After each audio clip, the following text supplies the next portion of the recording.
Hi, and welcome to 10 Kids, 2 Docs, Parenting Insights from Pediatrician Moms. I'm Dr. Sylvia Bank. And I'm Dr. Vivian Carlin. Welcome back. Welcome back. We are doing another episode on what we have coined the parent-child mismatch. And this time it's the parent-child mismatch, the teenage years. If you listen to our first episode on the parent-child mismatch, we really focused on that toddler early school age where there can be a mismatch where the parent and one child are continually kind of butting heads. If you have not listened to that first one, I would recommend you go back and listen to that first episode on parent-child mismatch. Well, that's actually probably even more common in the teenage years. I think almost every parent of teenagers can relate to going through some season where they were butting heads with their teenager. So we're going to explore that more. Sylvia, I'm excited to hear your stories on this one. Great, let's jump in.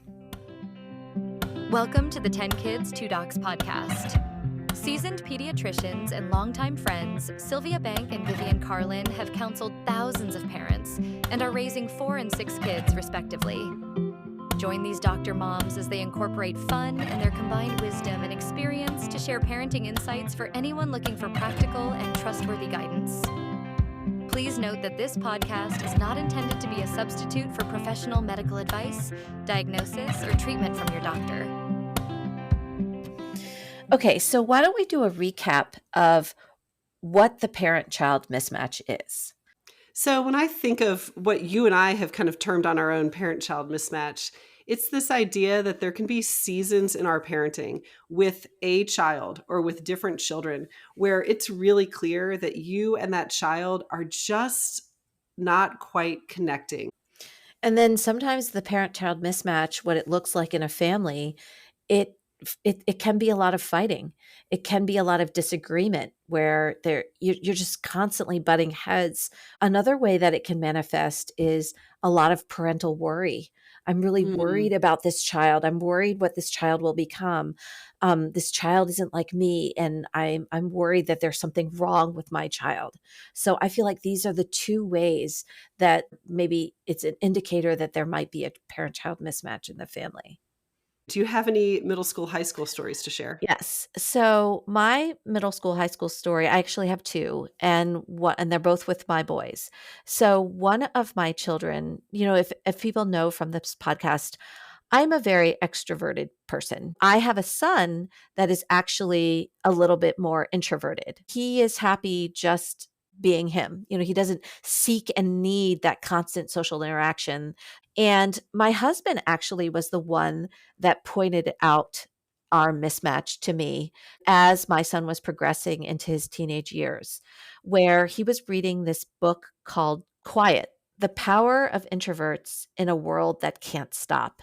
And that book was written by Susan Cain. And my husband was reading this book, and he had this realization that there was a mismatch between me and our son. And the way the mismatch was manifested is that I would place worry, because parents worry, on why my child wasn't engaging in certain social things. So an example is boys kind of their socialization surrounding sports. And he had a consistent sports team throughout his late elementary through middle school. And he got along great with these people. They were his friends. He actually went to school with a lot of them too. But there would be times after the game where they kind of wrapped up and some of the boys would just be continuing to hang out. And my son was ready to go. He had had his own social time with them and he was ready. And for me, as this social butterfly, I would be like, why are you leaving? There's 2 people still there. Like, why aren't you hanging out with them? And as a worried mother, being an extreme extrovert, worried that there was something, quote unquote, wrong with my child, that he didn't want to be the last person to leave the social group like I would. Another example, when he started high school, there was a curiosity about homecoming and that first dance and everything. And freshman year, he went to homecoming and he experienced it. And every year after that, he's like, no, I'm good. I don't need to go. And, for me as an extrovert, I'm like, what? Everybody goes to homecoming. Like, why wouldn't you want to go and see what people were wearing and see who took who as a date? Like, my whole social life is just to kind of suck in more and more and more. And I was worried that there might be something quote unquote wrong with my child, that he pretty much didn't want to go. And it really took my husband to point out to me that in my worry about my child's personality type that was different than mine, I maybe place this judgment that there's something wrong with him, that he needs to Oh. be another way than he is naturally. Oh, And interesting, the yeah. change for me was to understand that my child's personality was different than mine, that he was happy with the way that he was. There was, nothing wrong with him, and to not make him feel like there was something wrong with him just because it was different than me.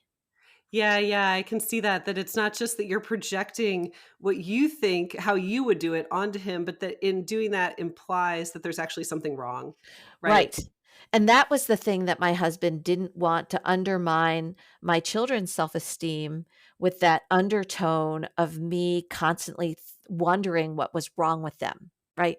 Yes, yes. Right. That's super insightful and again, very intentional in recognizing the problem and then figuring out what to do. Although I am going to ask you, like, so what did you practically, what do you think you did differently after your recognition of that?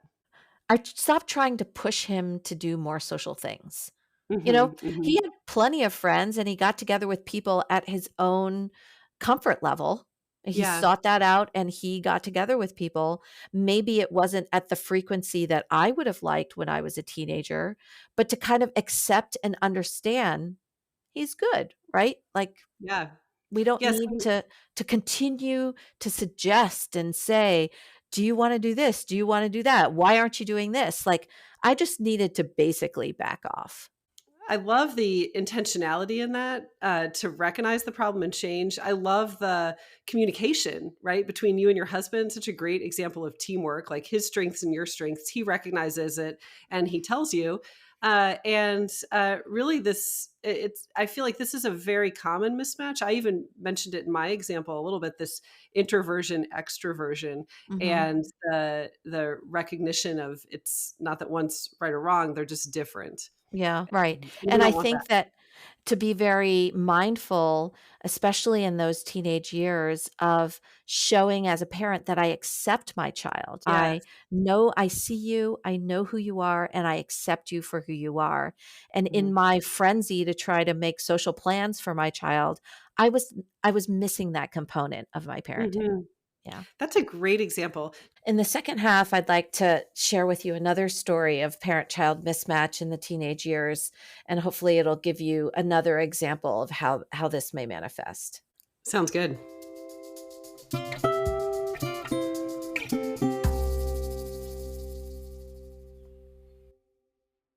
So I really appreciated in your first story this idea that as parents and children, we are all unique individuals and we will have personality traits that are very different one from another. And we need to understand that and accept that and not place undue expectations on our children based on our own personality type. Do you have any other examples of when this mismatch occurs in adolescence? Sure. So I have another example where one of my children, it was just a mismatch in like the way that we communicated. It wasn't as concrete as introversion, extroversion. And the way that I would summarize it is the way that I would word things and suggest things would trigger this child. And the way that this child would then respond to me would also trigger me. It was Right, right. almost like our personalities and how we said these things would be misinterpreted and triggering to each other, where there was this constant tension as we were interacting with each other about almost anything in our lives. And I sensed this with one of my children as they were entering the high school years, and I it really kind of escalated to a lot of tension and fighting between us, during that early high school time. Mhm. And some of the examples that I can give you that are very concrete. So, like for me as a mom, my perspective is, I'm Asian and there's a little bit of tiger in me and a little bit of expectation when it comes to grades and school performance, right? I admit it. And there was a method that I did with some of my older kids in inspiring them to work harder, have internal drive, and whatnot in school. And I think the kicker of this mismatch with this child was the fact that I felt like I was successful in doing Mm, this with some other children, somewhat like you're homeschooling and teaching your yes. other children Sure. to read. You Mhm, feel like you're so good at it. And then when you reach a parent-child mismatch, it almost blindsides you mhm, because was doing the same type of, in my opinion, gentle pushing and encouraging in academics for this child that I was mismatching with. But instead of inspiring drive, which I was hoping, it actually blew up to, I think, a perspective, and I'm just interpreting a perspective where I was not accepting this child, that I wanted this child to be someone that he wasn't, that my message and my wording triggered him to really have a very negative reaction to what I thought was inspiring internal drive and probably what he thought was just criticism, you know? mhm. Yeah. So, you can see how, like, there was, like, a mismatch, a misinterpretation between what I was thinking was coming out of my mouth and what that child was internalizing from my words.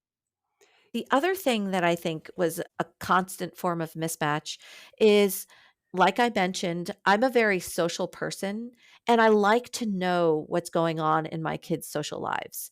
It's a way that I feel like as a parent, I'm connecting with them, where I ask them about their friends, their game or their club or their activity, just to start a conversation. In my mind, I'm showing interest in their lives by Yeah. asking questions about their friends and what's going on in their lives and their friends' lives, right? So that is how I approach talking to my kids. Sometimes just to have a casual conversation about something like, "Oh, you guys went out to McDonald's. Who else was there?" Just a general question to spark conversation. And in this parent-child mismatch situation, I feel like there was an undertone or a thought that I might be meddling in their social groups. Like, Mm, my mhm, interest was, an interest in order to control or to judge what was going on or who that person was with or who that child was with at that time, and maybe pass some judgment on friends or peers. And it was just a complete mismatch of, I think I'm trying to express interest and start a right. conversation. But in reality, it was interpreted as, you're too much in my business and maybe you're Mm, trying to meddle or criticize my situation. So I definitely initially these are two examples of how that mismatch manifested itself yeah. and how what I said triggered that child and what that child said triggered me. We were like constantly triggering each other at home. So tell me about how you recognized it and then what you did differently. So, I think it was really hard for me to realize that maybe in this phase of this child's life, I wasn't the best lead parent for this child. I'm a pediatrician. I have 4 kids. I take pride in my relationship with my children. That's For something sure, that's yeah. really important to me. And it was sad for me. I It was very sad for me to kind of come upon this realization that it wasn't me, it wasn't him, it was us. It kind of stopping the fighting and taking that step back, and instead of being angry, I was just sad. Sad Mhm. that I wasn't the best parent for this child at that Yeah, yeah, moment. And it still makes me sad, yeah. but the realization, I think, is when we turned the corner, right? When I was like the same thing as you, like, I need to start building relationship with this child, right? I Yes, need to yes. find a common ground. I need to find a place where we can relate because all of these parental things like chores and waking up for school and did you do your homework and all these naggy parental things were not improving our relationship. Mhm. So, recruiting my partner into this, my co-parent, like, I need you to help and take over as lead parent during this phase where we are just butting heads left and right. And I really appreciate the support of my spouse during that time, to step in and take over when it came to these parental duties of a teenager, curfew, job, responsibility, Right, right. that Grades. was now off my plate and now onto his plate. And, Mm. it's still hard for me to know that that I couldn't be that person for this child during this phase of his life. Wow, I think that's a great story. It makes me think of a few things. I feel like um, the hope is, and I felt this, in my story I shared with my daughter when she was little, is that recognizing that and making change, which may, as in both of our examples, involve getting another person to be more involved, Right. is that that's actually going to preserve the relationship long term for a different season in life, Mm. right? It can take some time to, on both parts, to change expectation or how you communicate with one another that Mhm. then can be redeemed later. I mean, I feel like what you're saying is the period of time where you mismatched most with one of your children and I mismatched most with one of my children are different phases in their childhood, right? Like yours Yeah. was early on, mine was later on. But in your story, there is hope that after that phase is over, that there is still potential of having a relationship with that child, a meaningful parental relationship with that Yes, child, yes, right? yes. I mean, my story was now 10 years ago, so I kind of have a little bit different perspective of Mhm. how, oh, it took time, but a decade later now I can say, oh, wow, we have a really great relationship. But that was probably, if as I'm thinking about it just out loud, that's probably in part from recognizing in the moment this is not good. Like Right, if we continue this way, we are going to create a rift between us, and stopping it and it in its tracks and making change as the parent, the responsible parent, right. prevented that, so that now we have this great relationship. Okay, here's a very practical way I've heard what I'm trying to put into words. Put this idea of specifically, we're talking between a parent and a child. You and your child are at odds about something. Every time you are mismatching like that, it's like you're taking a brick and you're putting it between the two of you. Mhm. And if you continue to do that without recognizing that it's happening, at some point you're going to have a wall that's Yeah, going to be impassable. If you yeah. recognize it when there's just a few bricks, or it's only 2 feet tall, and you Right. stop it, there's still opportunity to step over that wall anytime, right? So I feel like what we're demonstrating in this, and what you demonstrated so poignantly, was a recognition, which is difficult. That's probably the hardest step for Yeah, us as parents, a yeah, recognition, and then a humility to accept I'm not the right person. yeah. And then that analytical piece of okay, let's work the problem. I'm Mhm. not the right person. That makes me sad.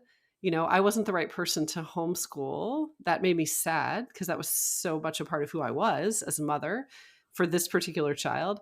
I'm not the right person. I have the humility to say, okay, how can we solve this? Right. So, Mhm. you bring in your husband, your co-parent, and say, this is what now you need to take the lead. Right. Right. And then and then with the idea that that has prevented that wall from going up, so that it's still those bricks are very small and easily can be stepped over, and that relationship is spared long term as we go through different seasons in our parenting. And then my goal moving forward was to aim for positive interaction with this child. Yes.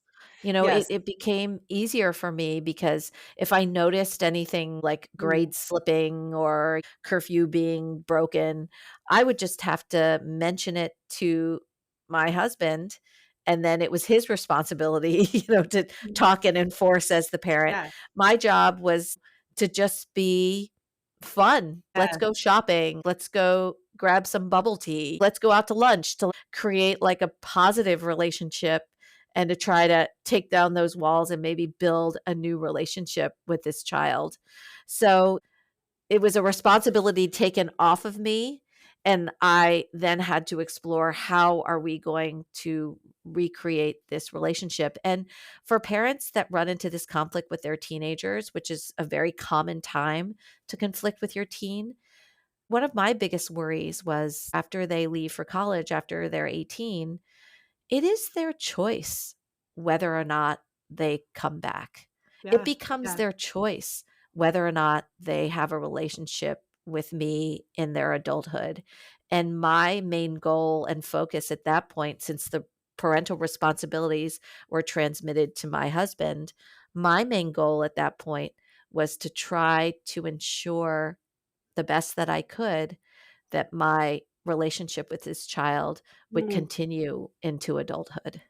Yeah. Yeah. I think that's really a really powerful story.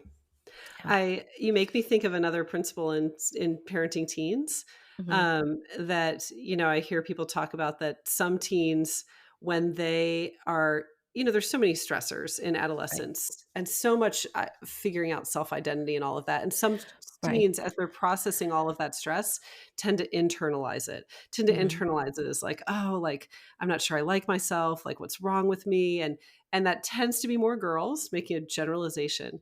Whereas other teens, which tends to be more boys, will externalize that. So they're processing all of this stress and self-identity, and it manifests as like lashing out to other people, right? They're Mhm. externalizing that pent-up frustration. And I do remember with one of my sons recognizing that if I was the one talking about, these things, grades, curfew, whatever, there tended to be more of an externalization. Our relationship in other contexts was great, but that if I was the one enforcing these things, there would be kind of a lashing out to me. And discussing this with my husband of, you need to be the one doing those things because he doesn't do that with you. I don't know Right. why, but for some reason he doesn't do that with you. So I appreciate this, like, partnership in marriage, in parenting, if you have that. And Mhm. this is also like examples of ways to utilize your differences as a team for the greater benefit of all. And sometimes that involves the sacrifice of saying, oh, it's not me. I want it to be me, and it's not me right now. It's got to be Yeah. you. Right. Sometimes I've had this experience with my girls too, where I'm like, I cannot talk about this particular relationship. Like it's triggering somehow. I need you to go to counsel about this dating relationship, to which my husband rolls his eyes and is like, "Why me? I don't want to do that." It's almost like back in the day when it was like, whose turn to like change the diaper, and we're all like, Yeah. not me, I just did it. Now it Yes. becomes whose turn to talk about the relationship. Right, right. Whose turn to approach the teenager who has all this pent up frustration and anxiety about life in general right now, Yeah. right? Right. So I hope that this episode illustrates to the listeners how the parent child mismatch can manifest during the teenage years. Raising teens is a very difficult phase for a lot Mm. of parents. As your child is developing their own personality, having their own independent thought, and also trying to figure out who they are, what their identity is, what their group is, and what they're going to become. It's a very emotional time, and it's a time where parents fight with their teens quite a bit. I hope that in this episode, I've illustrated to you how some of that fighting can be related to a parent child mismatch, whether or not it's a personality difference. Your personality is different from your child. Your expectations of what they should or shouldn't be doing is based on your personality and not theirs, and how a parent may want to recognize that and adjust their expectations accordingly. My second example was just when there's a lot of clash, when there's just butting heads left and right, what that can feel like for a parent, and what measures you can take to still be an effective parent group to your teen when that occurs. I hope that in this two-part series, obviously we don't have all of the answers. We could talk about this for a long time, but I hope that we've established a couple of things to help our listeners. And the first is that this is very common. Mhm. That when you're feeling that mismatch with your child and frustration, you're not alone. Most parents feel this at some point, certainly during adolescence, but we also talked about even at younger ages. And then just establishing this idea that in everything we do in our parenting, the goal is to continually be building relationship. And Mhm. hopefully, we've given you some ideas on how to try to maintain that relationship through what can seem like a turbulent time in parenting. Yeah. So this is 10 Kids, 2 Docs. I'm Dr. Sylvia Bank. And I'm Dr. Vivian Carlin. We'll see you next time. See you next time. Thank you for listening to 10 Kids, 2 Docs, hosted and created by Sylvia Bank and Vivian Carlin. If you enjoyed this episode, please subscribe and recommend our podcast to other listeners. Visit our website at 10kids2docs.com, where you can find links to social media and leave comments or suggestions. Back next week with more topics in parenting.